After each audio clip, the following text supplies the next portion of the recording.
In Auckland, the War Memorial Museum is one of the many architectural beauties that surround this northernmost city of New Zealand. Nearby, overlooking Albert Park, are the imposing walls of Auckland University. Aucklanders are noted for their civic pride and the care they give to public buildings and city gardens.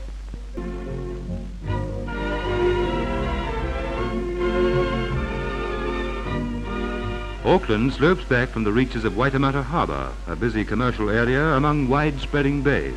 Its railway station is the terminal for all passenger and freight traffic south, and among the public buildings on the waterfront is the Auckland Post Office.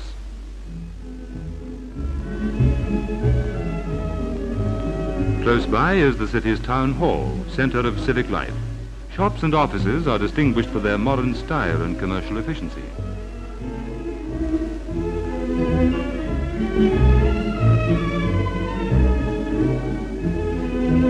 To the Auckland wharves come the ships of many nations from across the Tasman and the Pacific, following the trade routes and bringing tourists and holiday makers to the sunny lands of the south. Waitemata Harbour, with its bays and inlets, is an excellent place for the holiday sailor. Within easy reach are days of fishing in Hauraki Gulf, an island picnic, or perhaps some excitement on the calm waters.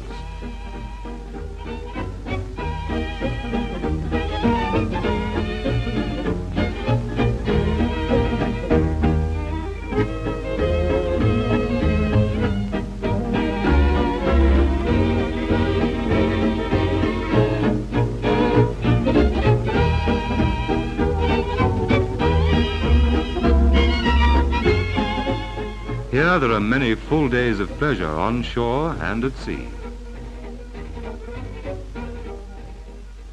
And within 4 hours' travel from Auckland City is beautiful Kawau Island. The knowing tourist will book in at the Mansion House, famous as the one-time home of Sir George Grey, Governor of early New Zealand. Here is every facility for the holiday sportsman.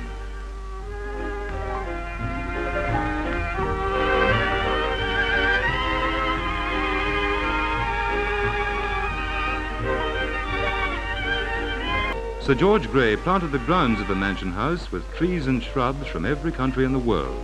There is extraordinary variety. English oak and walnut stand beside the exotic subtropical cork, its loose, porous bark fair game for curious fingers.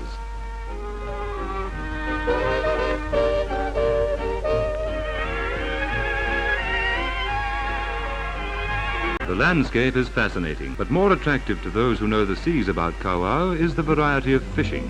Snapper, kahawai, gurnet and kingfish abound, and the small garfish is a table delicacy.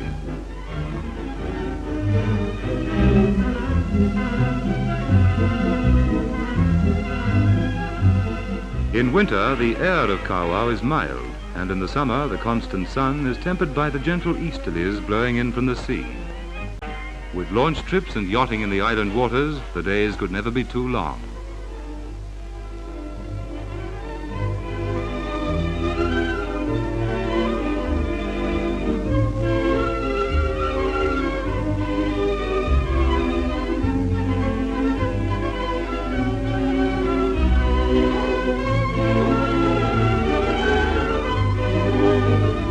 Kawau is a modern holiday resort, but it has a history of busy commerce.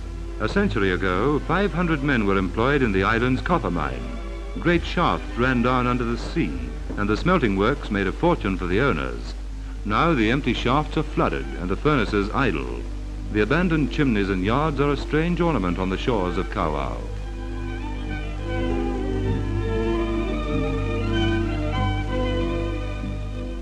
In New Zealand, Auckland and Kawau are holiday centres for the tourist who's fond of the sea and who follows the sun.